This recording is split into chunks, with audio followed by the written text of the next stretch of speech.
دعا کی قبولیت کے لیے کوئی شرط نہیں ہوتی، اور اللہ تو ساری دعائیں سنتا ہے، ساری التجائیں سنتا ہے، پھر چاہے وہ التجا آپ نے مسکرا کر مانگی ہو یا رو کر، پھر چاہے وہ چیز آپ نے تڑپ سے مانگی ہو یا صبر سے،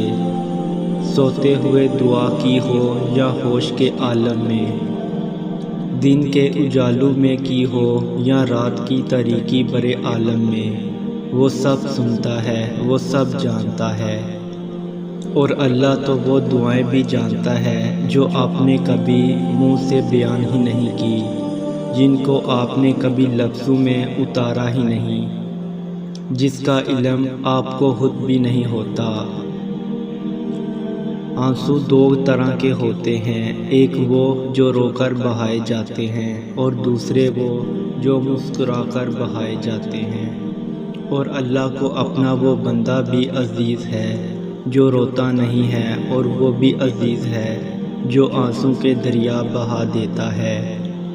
اسے اپنے بندے سے بے حد محبت ہے،